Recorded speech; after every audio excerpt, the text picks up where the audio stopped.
Olá pessoal, tudo bem? Vamos lá para a nossa aula Tribunal do Júri, parte 4. Puxa vida, professor, não vai terminar esse treino do Tribunal do Júri. Senhores, Tribunal do Júri, ele é extenso mesmo, tá? É bastante extenso e por isso os senhores têm que ter um pouco de paciência, porque nós estamos batendo em todos os detalhes do Tribunal do Júri. É um procedimento escalonado, como nós já sabemos, você tem duas fases, né? Uma fase que vai até pronúncia e depois a outra fase que é efetivamente o Tribunal do Júri, onde atuarão os senhores jurados. Nós estamos ainda na primeira fase do Tribunal do Júri. Nesta aula aqui, nós estudaremos sobre a pronúncia, impronúncia e absolvição sumária, tá certo? Vamos lá, então? Muito bem. Começando pela pronúncia. Que trem é esse? Que trem é esse? Pessoal, olha só. A pronúncia, ela é uma decisão interlocutória, né? Ela é uma decisão interlocutória pela qual, né? O juiz singular, não o juiz lá do Tribunal do Júri, ou seja, não os jurados, o juiz reconhece a materialidade do fato e reconhece que há indícios, a probabilidade de o réu ter praticado um crime doloso contra a vida. Esta decisão, denominada pronúncia, é essencial para que o sujeito vá a júri. Mas ele não está no júri ainda, Marcelo? Não. Ele está respondendo um processo, né, que em tese é um crime doloso contra a vida, mas ele ainda está na primeira fase, né? O Tribunal do Júri, especificamente, né, composto lá por 26 membros, sendo 25 jurados e um juiz togado, que dos 25 vão ser escolhidos 7 jurados por conselho de sentença, ele é na segunda fase. Mas para o réu chegar na segunda fase, ele tem que transpor uma barreira, e esta barreira é a pronúncia, né? Então a pronúncia é a decisão que manda o réu para ser julgado pelo Tribunal do Júri, né? Pode ser que tenha pronúncia, pode ser que tenha impronúncia, ou absolvição sumária, ou uma desclassificação, tá? Em outras palavras, né? Quando tem a primeira fase, que lembra da nossa última aula, que tem o oferecimento da denúncia, recebe, cita, defende, Ministério Público fala, juiz manda produzir diligência, tem audiência de instrução e julgamento, onde vai ser ouvida a vítima, ouvidas testemunhas, né, peritos, acariações, reconhecimentos, debates orais, interrogatório, debates orais, sentença. Esta sentença, esta decisão, é a decisão de pronúncia. São 4 possíveis decisões no final da primeira fase. 4 possíveis decisões, né? Pronúncia, impronúncia, absolvição sumária ou desclassificação. A impronúncia reconhece a materialidade, ou seja, fulano morreu? Sim, reconhece. Fulano sofreu uma tentativa de homicídio? Sim, reconhece. Esse crânio, o provável autor, sim, então o juiz manda ele para o Tribunal do Júri. O nome desta decisão chama-se pronúncia. Quais os requisitos da pronúncia? Prova da materialidade do fato, ou seja, o que é materialidade do fato? Se realmente aquele acontecido, denominado crime doloso contra a vida, ocorreu. No homicídio, como é que prova a materialidade do fato? Pela perícia no cadáver ou por testemunha, tá certo? Provando a materialidade do fato já é o primeiro requisito da pronúncia. E também indícios suficientes de autoria, ou seja, não precisa ter prova da autoria, basta ter indício suficiente. O que é isso aqui, indício suficiente, professor? É uma probabilidade, né? Tudo indica que seja ele. Por quê? Porque nesta fase, o que vigora não é o princípio do indúbio pro réu. Você já ouviu falar indúbio pro réu? Na dúvida, absolve. Aqui nesta fase, que fase? Naquela primeira fase do Tribunal do Júri, se o juiz tiver dúvida, manda o sujeito para a júri. Por quê? Porque aqui é indúbio pro societá. Na dúvida, beneficia a sociedade. A sociedade terá a oportunidade de julgar o sujeito lá na frente. Tá certo? Então, muito cuidado, porque se eles exigirem de você, para a pronúncia é necessário... Para a pronúncia, é imprescindível a prova da materialidade e prova da autoria. Falso. Não basta ter certeza da autoria, basta que tenha indícios suficientes. É uma probabilidade, não uma certeza. Indícios é uma probabilidade, não uma certeza. Eu vou te dar um exemplo. Ó. O sujeito, disse para o outro, eu vou te matar. É questão de tempo. Você pode acreditar que eu vou te matar. Acredita que 3 dias depois... O ameaçado, aquele que sofreu uma ameaça, foi encontrado morto, Constatou que a causa da morte foram tiros. Ninguém viu o sujeito sendo alvejado. Ninguém viu. Mas tem testemunha de que viu ele sendo ameaçado por João. João, tudo indica, há uma probabilidade que João seja o autor do homicídio, porque foi ele que ameaçou. Lá no tribunal do júri, o João consegue demonstrar que nesse dia, inclusive, ele estava a 1000 quilômetros dali, então era impossível ele ser o autor do homicídio, era impossível. Está aí, ó. Ele será absolvido, mas lá na frente... Aqui na primeira fase, porque ele ameaçou um cara que logo em seguida morreu, apesar de a ameaça não ser prova do homicídio, mas é um indício suficiente, porque é possível que ele tenha concretizado a sua intenção, o seu desejo, tá certo? Então, para a pronúncia, basta a prova da materialidade e o indício suficiente de autoria. E se ele trocar, professor? São requisitos da pronúncia. Prova da autoria e indício suficiente da materialidade. Falso.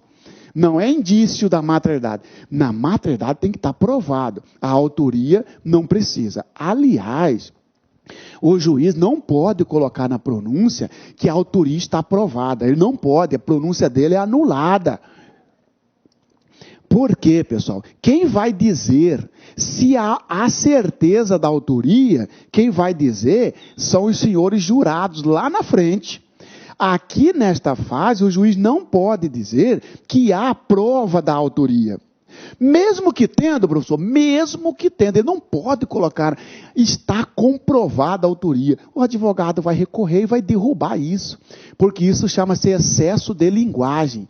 Você, juiz, está usurpando, você está invadindo a competência dos senhores jurados. Só os senhores jurados podem dizer que há certeza da autoria. Você pode dizer, juiz, que há certeza da materialidade, mas não certeza da autoria, tá? Em caso diz o juiz, caso o juiz coloque certeza da autoria, ele está incorrendo em excesso de linguagem. Isso não pode. Aqui, ó, excesso de linguagem. O que é isso? Excesso de linguagem é quando o juiz vai além de apontar apenas os indícios. Na sua fundamentação, no seu argumento, o juiz excede. Por exemplo, você que está me ouvindo, você é juiz. Pega um processo e num processo em que o sujeito matou outro com motosserra. Você deixou até se emocionar e na pronúncia você fala, o réu merece ser julgado pelo Tribunal Popular, uma vez que está comprovado a materialidade pela perícia tal, e também está comprovada a autoria pela própria confissão. Não pode. Se você não pode falar que está provada a autoria. Isto não é sua competência, juiz. Isto é competência dos senhores jurados. Você, mesmo que você enxergue que há prova da autoria, você tem que falar que há apenas indícios suficientes da autoria. Tá certo?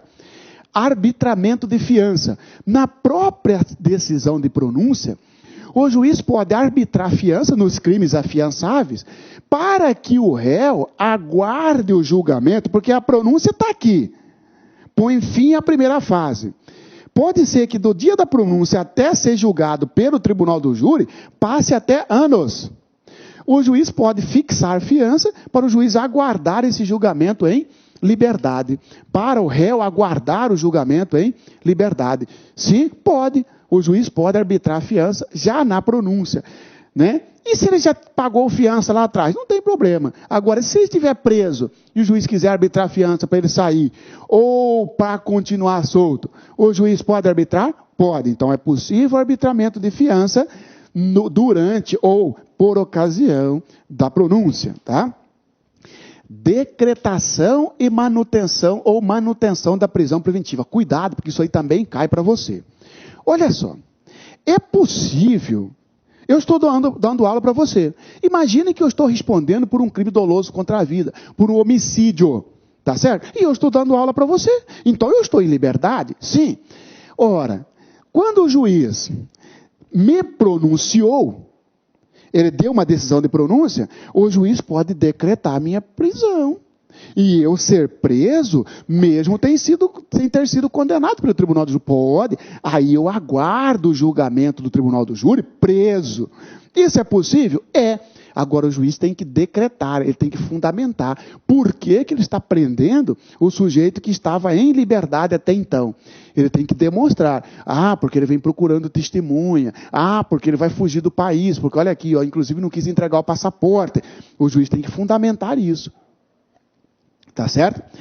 O sujeito que já vinha preso, né? Imagine que agora que o sujeito matou um cara, foi preso em flagrante e continuou preso preventivamente até o dia da pronúncia.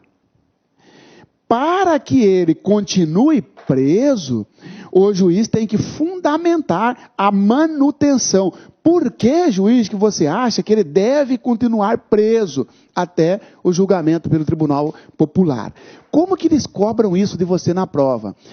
Dizendo que a pronúncia por si só já é base para a prisão do sujeito. Negativo. Não basta ter a pronúncia para ter a decretação da prisão. O juiz pode até, na pronúncia, abre ali um parágrafo para decretar a prisão. Mas o juiz tem que demonstrar por que ele entende que o sujeito tem que ficar preso. Não existe mais aquela prisão chamada prisão decorrente de pronúncia. Não. Para prender ou para manter a prisão de quem já vinha preso, tá? Respondeu o processo preso, o juiz tem que fundamentar a decisão. Não é uma prisão automática, não é uma prisão decorrente, simplesmente decorrente da pronúncia. Não, ele tem que demonstrar as razões ou a necessidade da prisão, tá certo? Recurso cabível contra uma decisão de pronúncia. O meu cliente, ele está respondendo por um processo de homicídio. Ele foi denunciado, o juiz recebeu, mandou citar, ele fez a defesa, eu fiz a defesa, o MP respondeu, tá? O juiz com 10 dias marcou a audiência e aqui teve uma audiência que começou às 13 horas e terminou às 22 horas. Aquela audiência que acontece um monte de atos processuais, lembra disso? Vai começar a ouvir a vítima, se possível, nesse caso a vítima morreu, não vai ser possível ouvir. Depois, o juiz, em 10 dias ou na mesma audiência, ele deu a sentença a decisão de pronúncia. Eu, descontente, porque eu entendo que o meu cliente não deva ser pronunciado, porque não há indício suficiente, eu preciso recorrer, eu quero recorrer. Qual o recurso cabível? O recurso cabível é o rese, recurso em sentido estrito, então cuidado. Qual que é o recurso cabível contra a sentença de impronúncia? Apelação. Qual que é o recurso cabível contra a sentença de pronúncia? Rese, recurso em sentido estrito. Impronúncia, apelação. Pronúncia, rese. Impronúncia, apelação. Pronúncia, rese. Cuidado, hein? Porque basta colocar na prova assim, ó. Recurso cabível contra a decisão de impronúncia e pronúncia é o recurso em sentido estrito. Falso. A pronúncia é rese, a impronúncia é apelação. Tá certo? Cada decisão tem seu aspecto e sua consequência. A pronúncia manda o sujeito para a júri, a impronúncia não manda para a júri. Daqui a pouco nós falaremos dela. Tá certo? Então, o recurso cabível é o recurso em sentido estrito, artigo 581, né? Inciso 4º, salvo o melhor juízo, do CPP.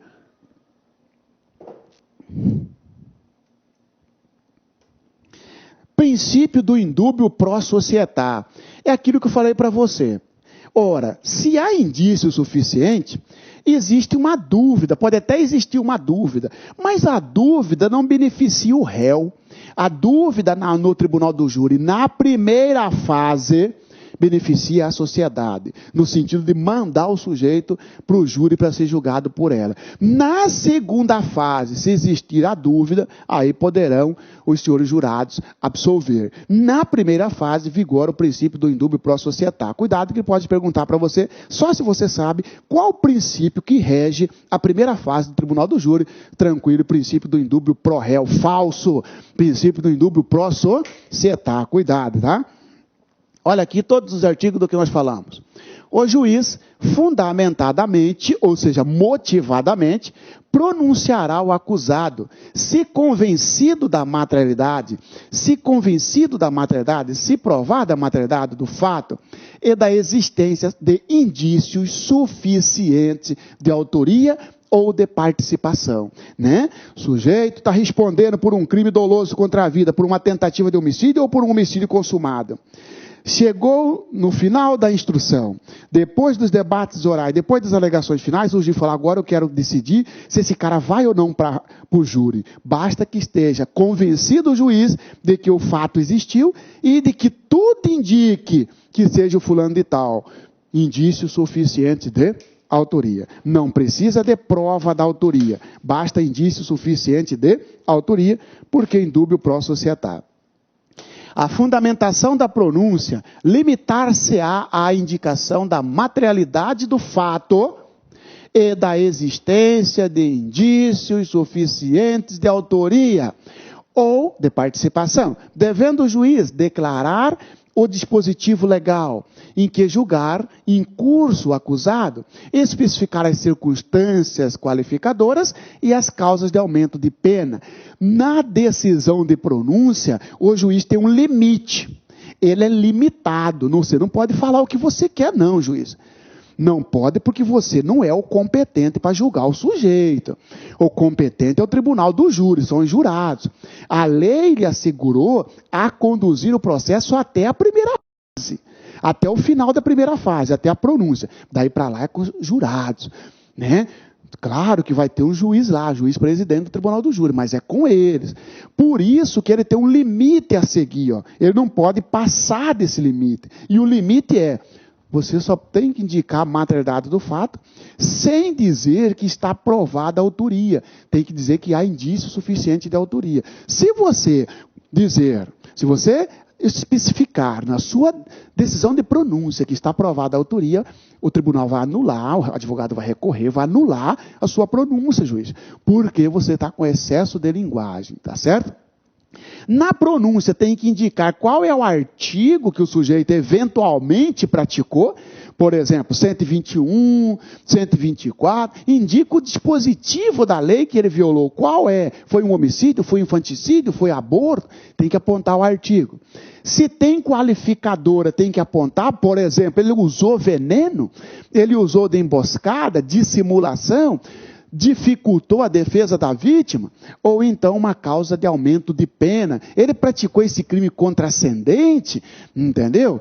Ou seja, aqui tem que especificar tanto qualificadora quanto a causa de aumento de pena e em que artigo o juiz acha que eventualmente, em tese, já que não tem prova cabal, não pode dizer, em tese o João da Silva incorreu, tá?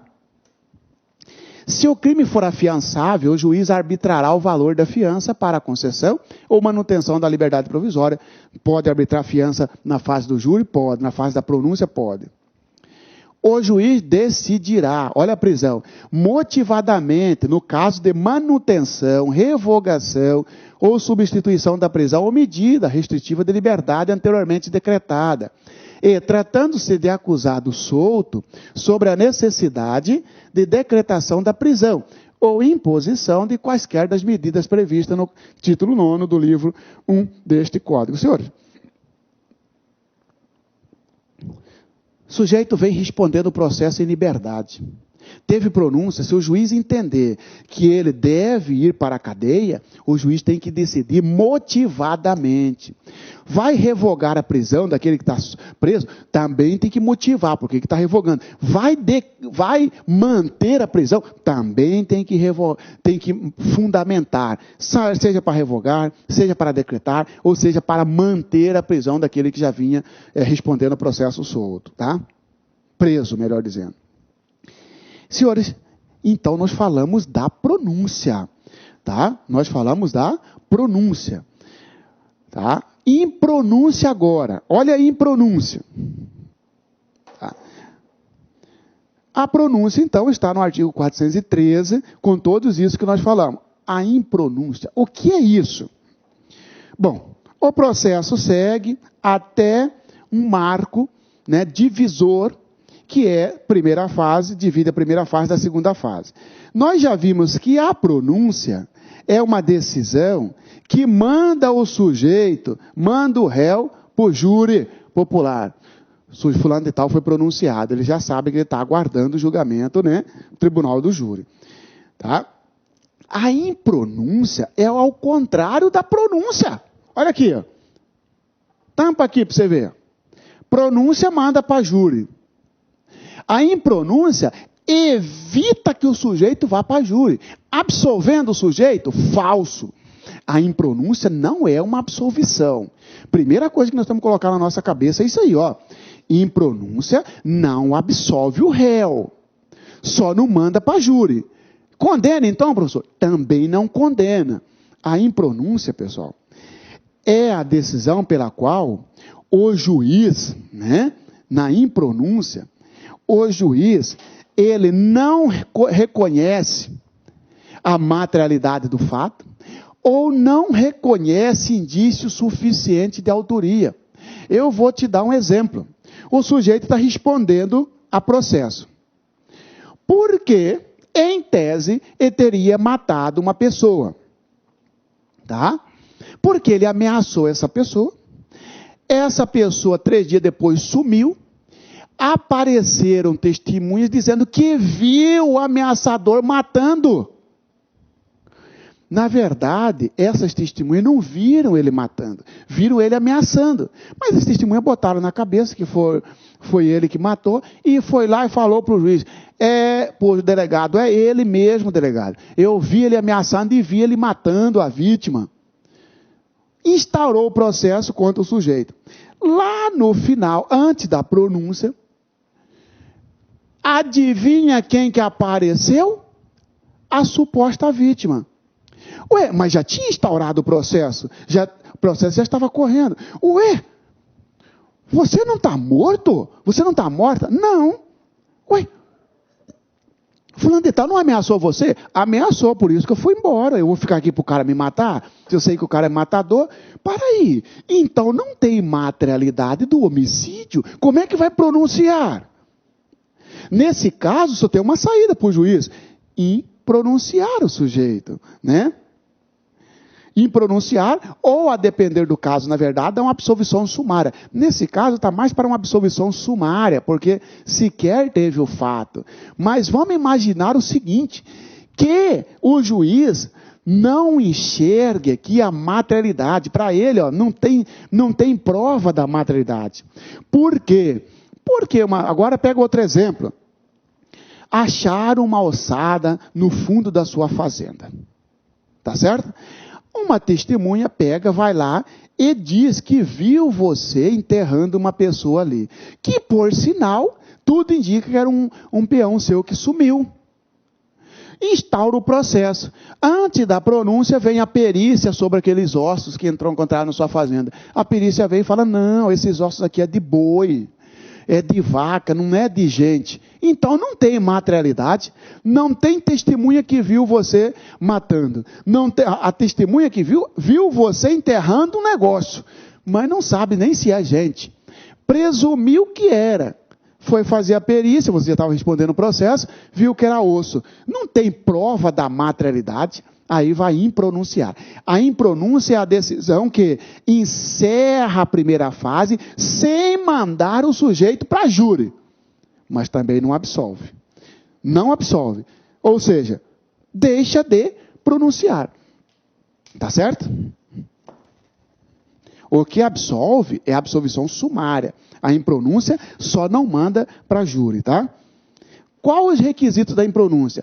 Inexistência de prova da materialidade, deu exemplo da ossada que foi achado na sua fazenda, que a princípio achavam que era de gente, quando fez a perícia, você respondendo o processo já por homicídio, viu que não era osso de gente, de ser humano, e sim de boi, tá certo? Você vai ser impronunciado, tá certo? Não tem prova da materialidade. Ou ausência de indícios suficiente de autoria. A ausência de indícios suficiente de autoria, por quê?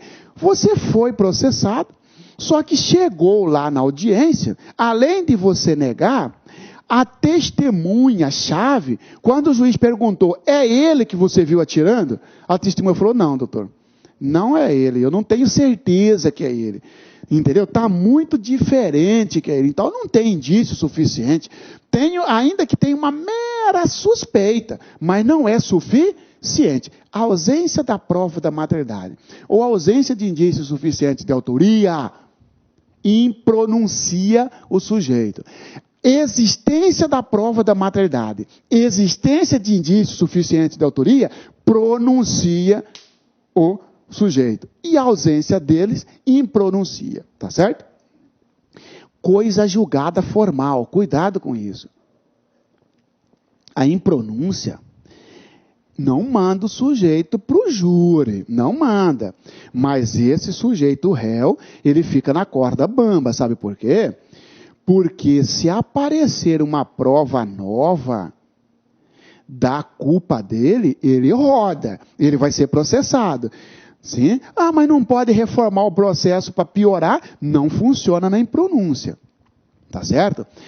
Coisa julgada formal quer dizer o seguinte, ó, enquanto não prescrever o crime, se aparecer uma prova nova, pode ter nova acusação, ressuscita aquele processo. Isso mesmo, porque não faz coisa julgada material. Coisa julgada material é uma absolvição, que aí não tem jeito.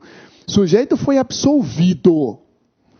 Depois apareceu uma prova que ele realmente é culpado. Já era, não pode voltar ao processo. Mas na impronúncia não é assim. A impronúncia não teve absolvição.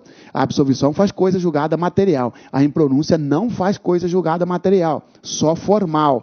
Aquele processo não poderá ser reaberto se não aparecer uma prova nova. É assim que é a coisa julgada formal. Então, a impronúncia faz coisa julgada formal ou material? Coisa julgada formal. Pode surgir, pode ressuscitar, pode desarquivar o processo depois de impronunciado, depois de transitado em julgado, se aparecer uma prova nova. Tá certo?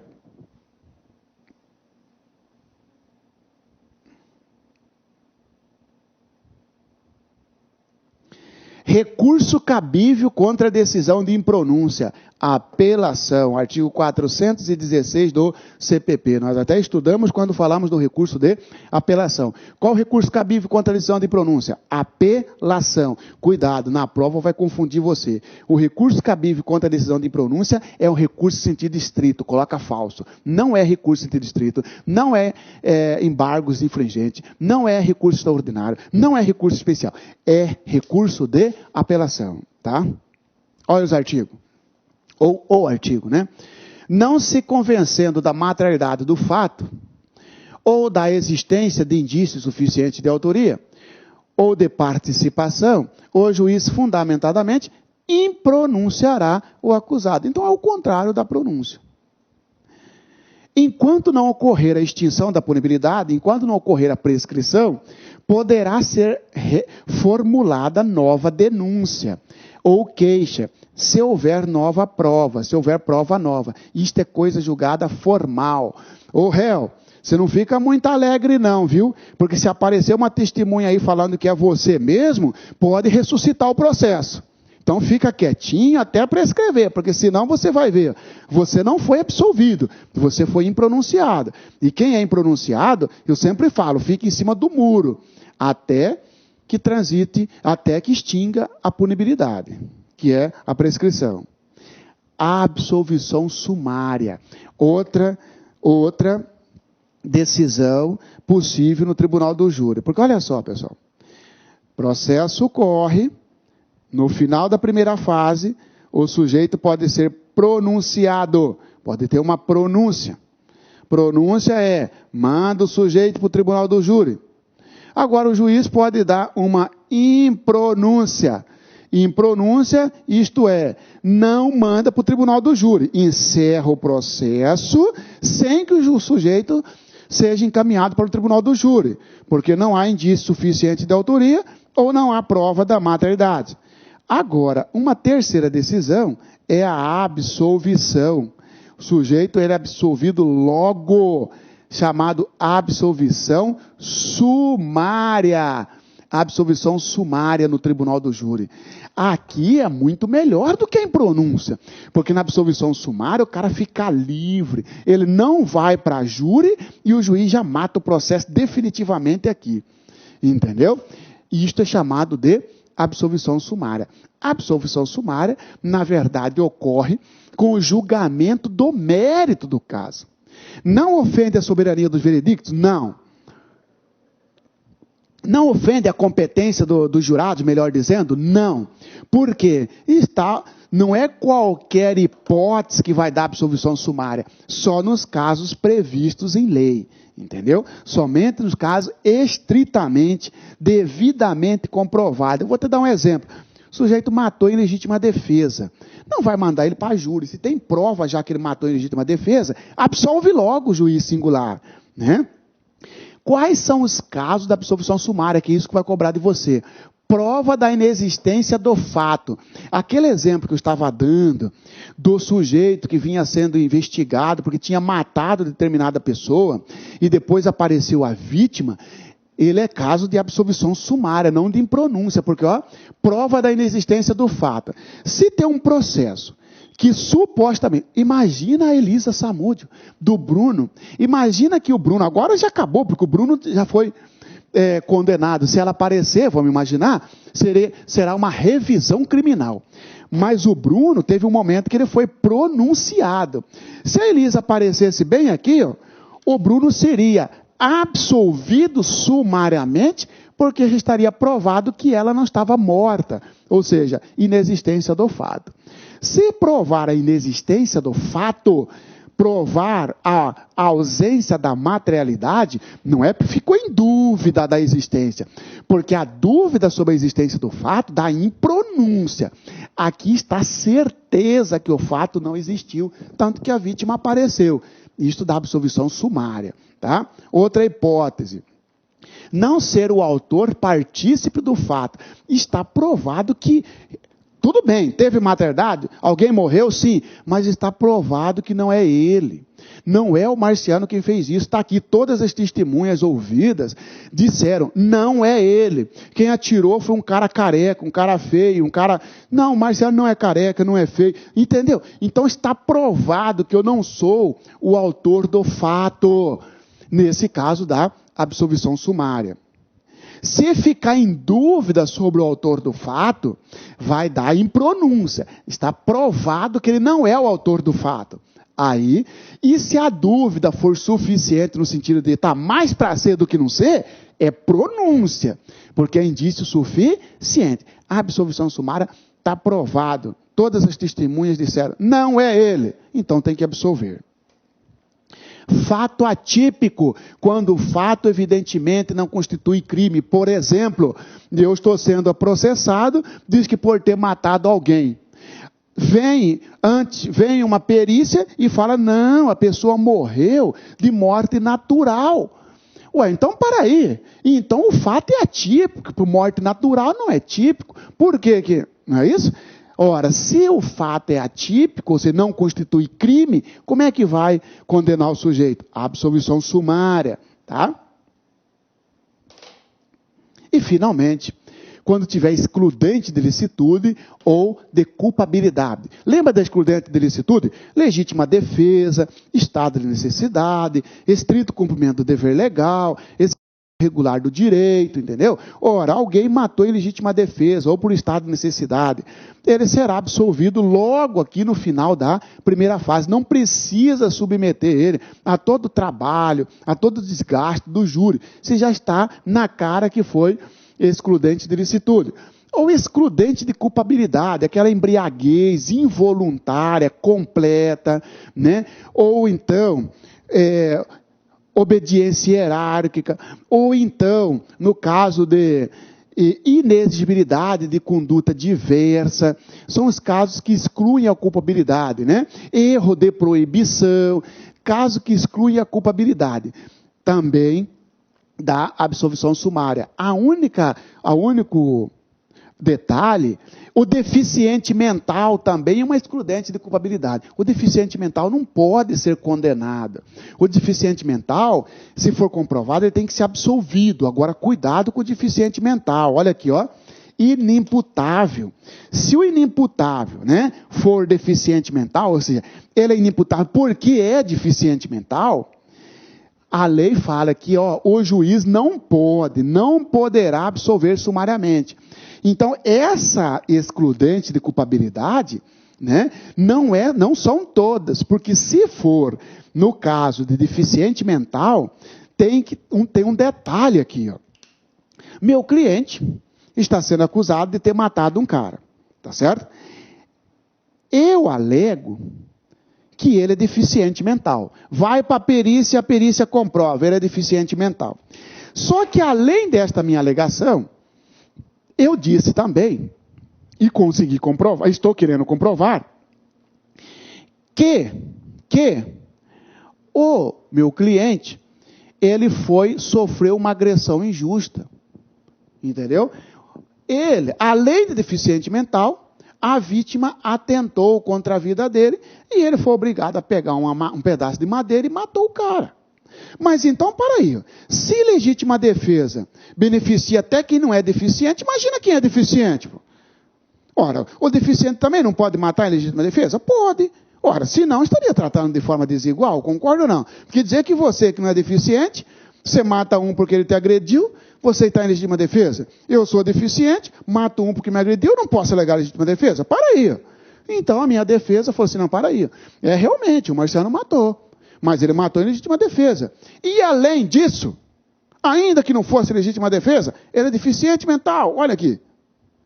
Então, nesse caso, a lei fala o seguinte, que se no decorrer do processo for alegado duas teses, uma de excludente de licitude e uma deficiente mental, não poderá o juiz absolver.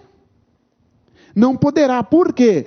Porque se o juiz, por exemplo, não acreditar na legítima defesa, mas acreditar no laudo, porque eu sou deficiente mental, e o juiz me absolver, ele tem que impor a mim uma medida de segurança. E para impor medida de segurança, ele está usurpando, ele está ofendendo a competência do tribunal do júri. Entendeu? Além disso, ele está retirando um direito meu de levar para os senhores jurados a alegação de que eu matei em legítima defesa. Então, quando existirem duas teses, tá? E sendo uma delas inimputabilidade, o juiz singular não poderá absolver sumariamente. Tá certo? Não poderá absolver sumariamente, manda para o tribunal do júri. Agora, se a única tese era a deficiência mental, aí ele pode, porque não tem mais o que o meu advogado levar para os jurados. Se a única tese é a deficiência mental, então pode. Então ficou como? Se cair para você assim, ó, como é que fica o deficiente mental e a absolvição sumária? Você vai assim, ó, se for única tese de defesa, o juiz singular pode absolver sumariamente e impor já a medida de segurança. Marciano, vai fazer tratamento. Se for mais de uma tese de defesa, o juiz singular não pode, porque essa outra tese ainda é direito do réu levar aos senhores jurados. Porque pode ser que o senhor jurado acate a tese de legítima defesa e o deficiente mental sequer sofrerá medida de segurança, que é, de certa forma, uma sanção penal. penal, porque vai impor a ele ficar internado em hospital, né, de doido, como diz o outro, ou vai ficar internado, ter que fazer tratamento ambulatorial, ao fato que se ele for absolvido, nada disso ele precisa, tá certo?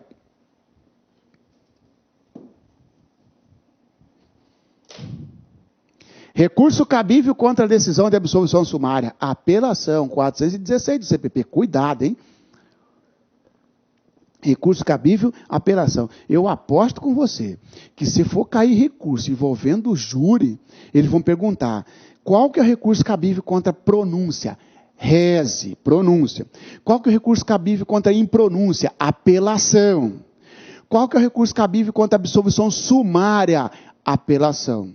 Qual que é o recurso cabível contra desclassificação? Reze. Tá?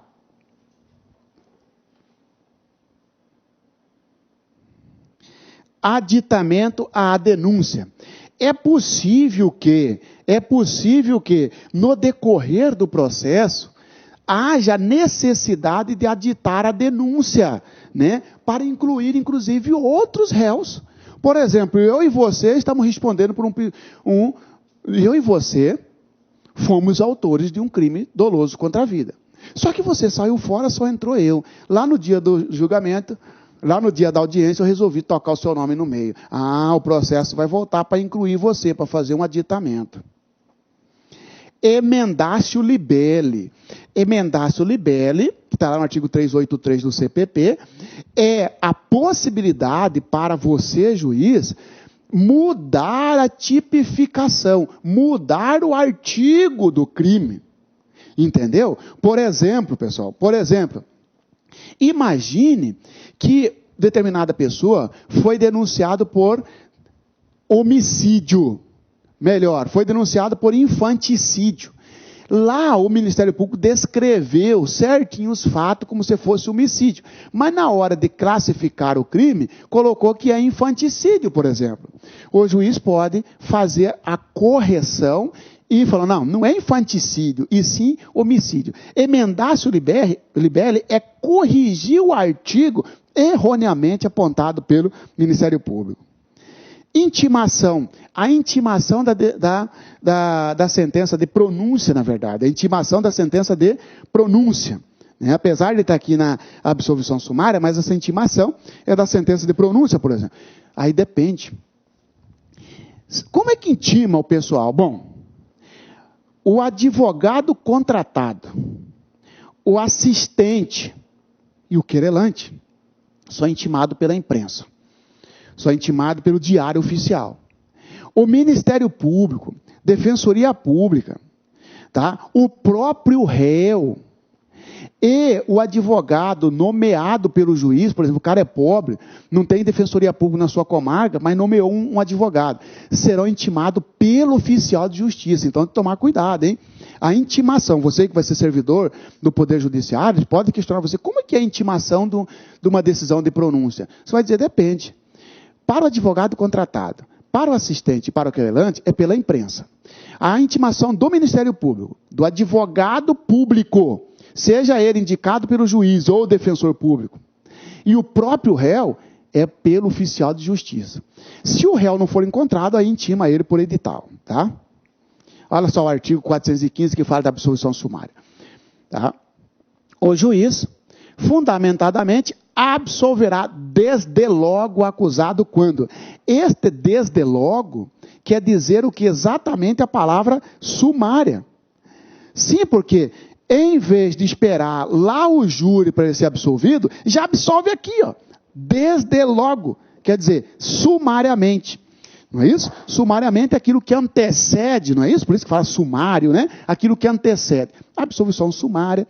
O sujeito, já no final do procedimento, na primeira fase, ele é, absolvido. Não é a mesma coisa da impronúncia, que a impronúncia só não manda para júri, mas também não reconhece a inocência dele. A absolvição sumária reconhece a inocência. Quando? Provada a inexistência do fato. O fato não existiu. Uai, vítima, você apareceu, você estava vivo? Sim, então não teve fato morte.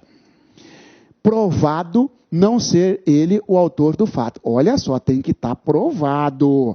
Porque se tiver dúvida, ou se a dúvida Se há indício de que foi, vai para o júri, basta ser suficiente. Se há dúvida, ainda que seja leve, pode não dar absolvição sumária, vai dar a impronúncia. O fato não constitui infração penal, fato atípico. Demonstrada a causa de isenção de pena ou exclusão do crime, ou seja, excludente de culpabilidade ou excludente de ilicitude. Olha o parágrafo único que fala lá da questão do deficiente mental. Não se aplica o disposto no inciso 4 do caput deste artigo, né, ao caso de inimputabilidade previsto no caput do artigo 26 do decreto-lei tal. Isso aqui é o deficiente mental. Salvo quando esta for a única tese defensiva. Você está defendendo o marciano. Você alega que ele é deficiente mental. Você só alega isso. Então é a única tese sua. Neste caso, se ficar comprovada a minha deficiência mental, eu posso ser absolvido sumariamente? Posso. Agora, se você alegar, além da minha deficiência mental, que eu matei em legítima defesa, não pode ser absolvido sumariamente, tá certo? Porque senão o juiz teria que aplicar a medida de segurança e aí não pode, não é possível, somente lá no júri. Contra a sentença de impronúncia ou de absolvição sumária, caberá apelação, tá?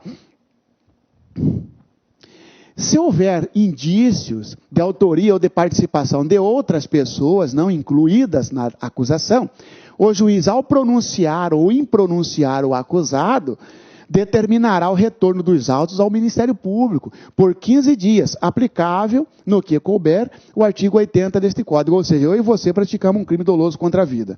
Você ficou fora do processo, só eu entrei. Lá eu resolvo abrir o bico. O juiz me pronuncia e manda o processo de volta para o Ministério Público denunciar você.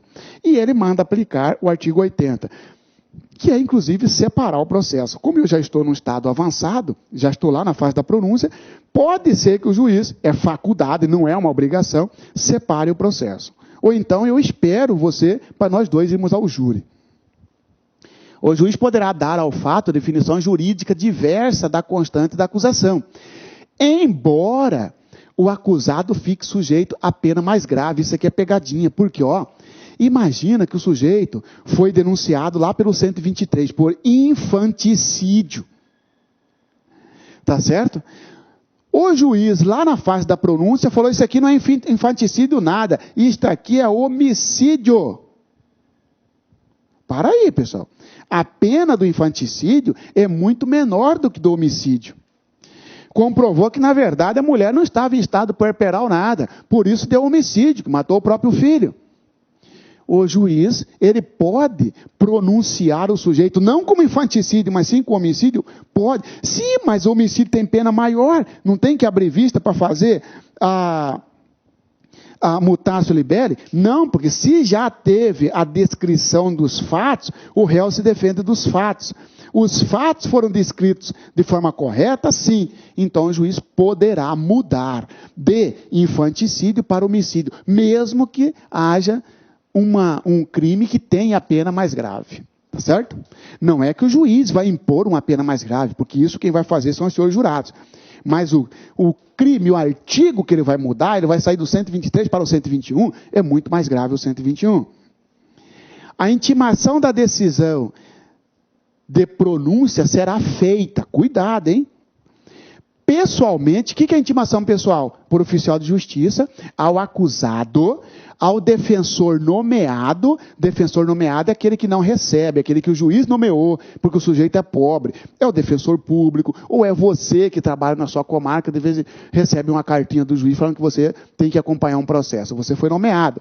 E ao Ministério Público, então, acusado, defensor nomeado e Ministério Público, a intimação é pessoal, por oficial de justiça. Cuidado, hein? Só trocar aqui, ao defensor constituído. Se eu trocar esse nome aqui, constituído, o constituído é aquele contratado. O contratado será intimado pela imprensa, será intimado pelo diário oficial.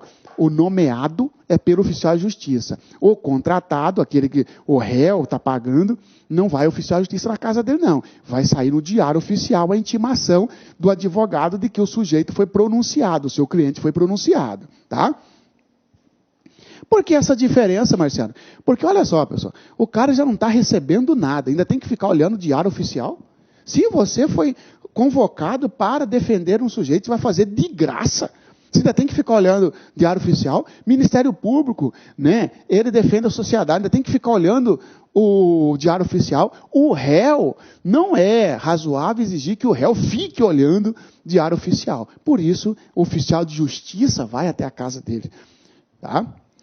Ao defensor constituído, aquele que o réu contratou, ao querelante e ao assistente do Ministério Público, assistente de acusação, na forma do disposto no parágrafo 1º do artigo 370. Será intimado na forma do 370, ou seja, serão intimados pela imprensa, entendeu?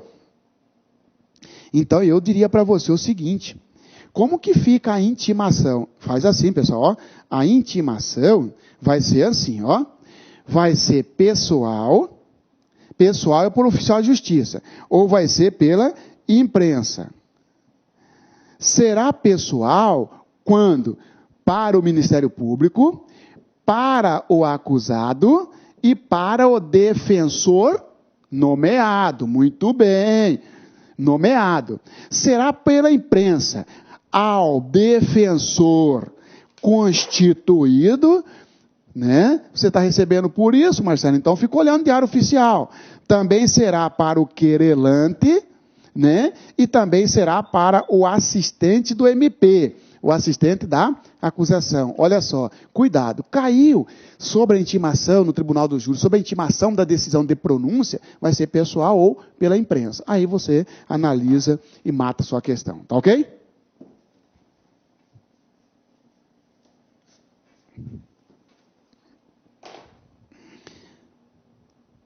Será intimado por edital o acusado solto que não for encontrado. Então, você já sabe, né?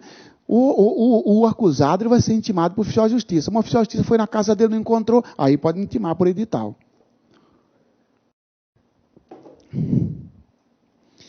Preclusa a decisão de pronúncia, os autos serão encaminhados ao juiz presidente do tribunal do júri. O que é isso, pessoal? Ó, processo caminhou, sujeito foi pronunciado, ele tem o direito, inclusive, de entrar com recurso em sentido estrito. Vamos imaginar que ele não entrou com recurso, ou entrou e perdeu. Vai chegar um momento que a pronúncia estará preclusa, não cabe mais recurso.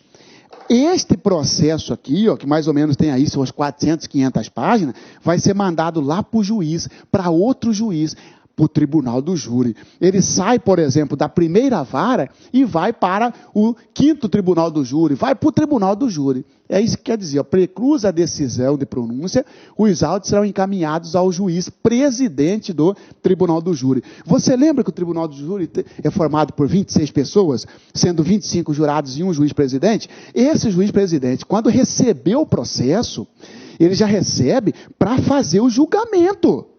Ele já recebe o processo de lá do outro juiz, já teve uma primeira fase lá atrás, entendeu? A fase do judício a acusações, né? Já foi lá atrás, tá?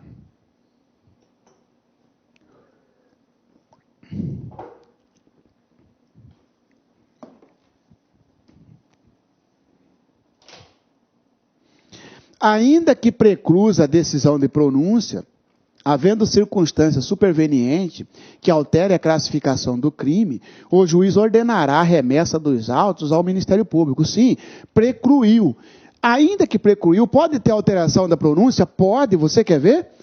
Imagina o seguinte, o sujeito foi pronunciado por tentativa de homicídio, transitou em julgado, logo depois do trânsito em julgado, a vítima morreu em razão daquele fato. Ora, o que era tentativa virou homicídio consumado.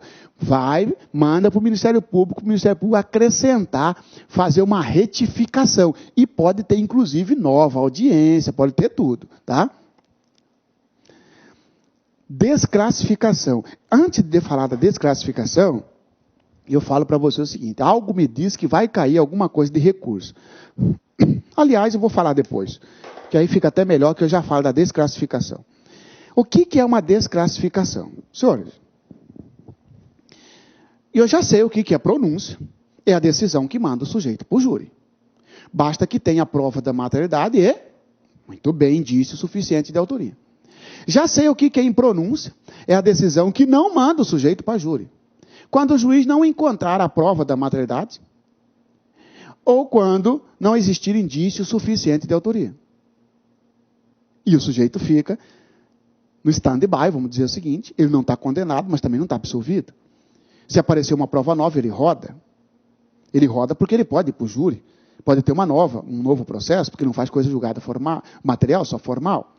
E temos a absolvição sumária, que é a melhor de todas, porque aí já põe fim ao processo, absolvendo o sujeito. Se restar provado que o fato é atípico, se restar provado que o fato não existiu, se restar provado uma excludente de licitude ou de culpabilidade, se restar provado que ele não é o autor do fato, ou partícipe, a absolvição sumária põe fim ao processo, aí sim o sujeito é considerado inocente. Se o Ministério Público ficar descontente ou o assistente da acusação ficar descontente, cabe a ele apelar, entrar com recurso de apelação. Agora nós temos uma quarta decisão, em que, olha que interessante, ó, olha que interessante.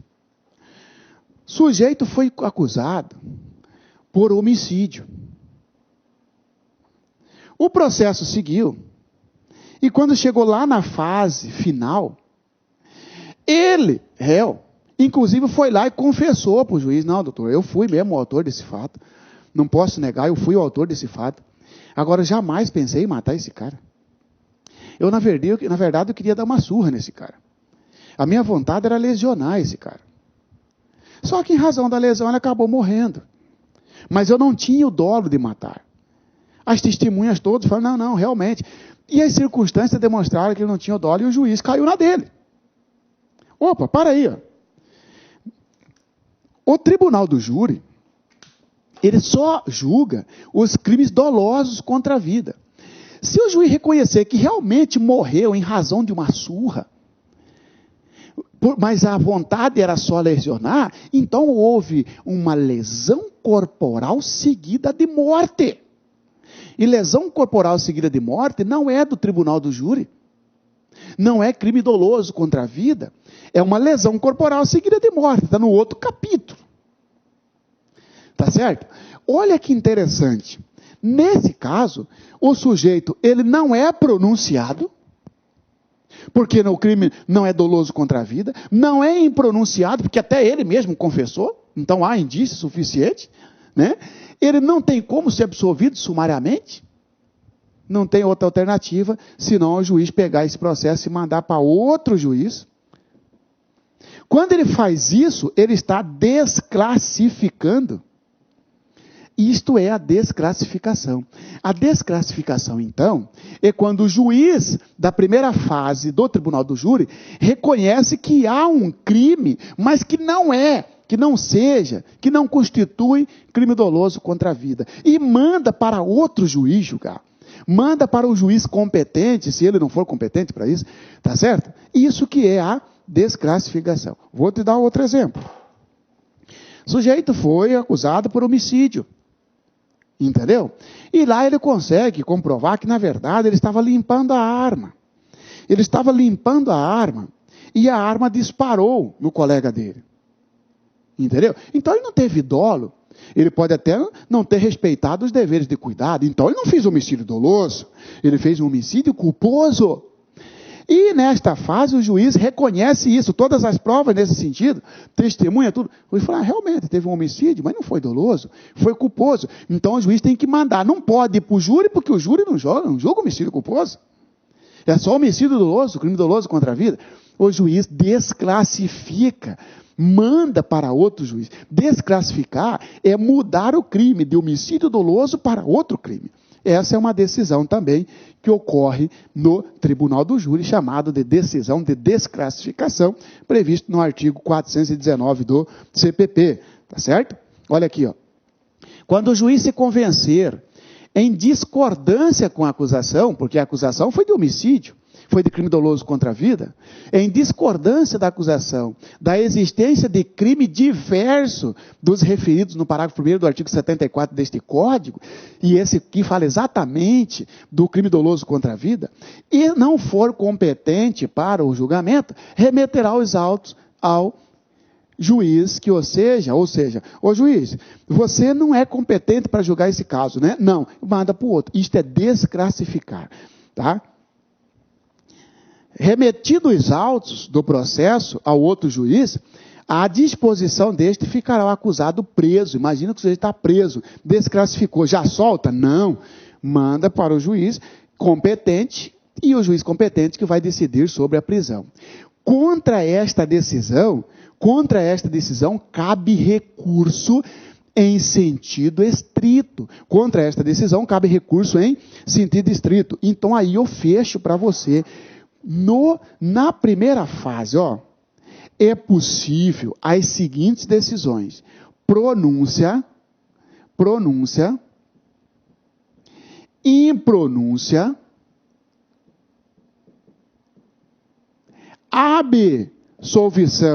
absolvição sumária e desclassificação. Senhores, você não pode esquecer disso aqui, Na primeira fase do tribunal do júri, pronúncia, você já sabe o que é, manda para júri. A pronúncia, qual que é recurso cabível? Reze. Recurso em sentido estrito. O meu cliente foi pronunciado, eu quero recorrer, eu vou entrar com reze. A impronúncia, o Ministério Público quer recorrer, ele vai entrar com apelação. Recurso contra a decisão de impronúncia, apelação. Absolvição sumária, você já sabe o que é. Qual que é recurso cabível? Apelação. Meu cliente foi absolvido sumariamente, não vou recorrer, mas você do MP vai recorrer. Então você vai entrar com reze ou com apelação? Apelação. Foi desclassificado. O meu cliente, o juiz entendeu que ele não praticou um crime doloso contra a vida, mas sim culposo. Quem tiver descontente, você assistente ou Ministério Público, você vai recorrer. Qual que é o recurso seu? Recurso em sentido estrito. Aí vem a prova e fala assim, contra as decisões da primeira fase do tribunal do júri, caberá recurso em sentido estrito, vírgula, sempre. Nem sempre, porque cabe reze, cabe apelação, cabe reze. Dois caberão reze. Pronúncia e desclassificação. E a impronúncia e absolvição sumária, caberá apelação. Com isso, você mata qualquer questão referente a recurso no tribunal do júri na primeira fase. Porque da segunda fase nós já falamos lá no que tange quando falamos da apelação, tá certo? E matamos aqui, então, senhores e senhoras, essa parte, da aula referente a tribunal do júri. Falamos da decisão de pronúncia, de impronúncia e absolvição sumária e desclassificação, tá certo? Até a próxima, bons estudos e sempre pode contar comigo, ok? Clique lá.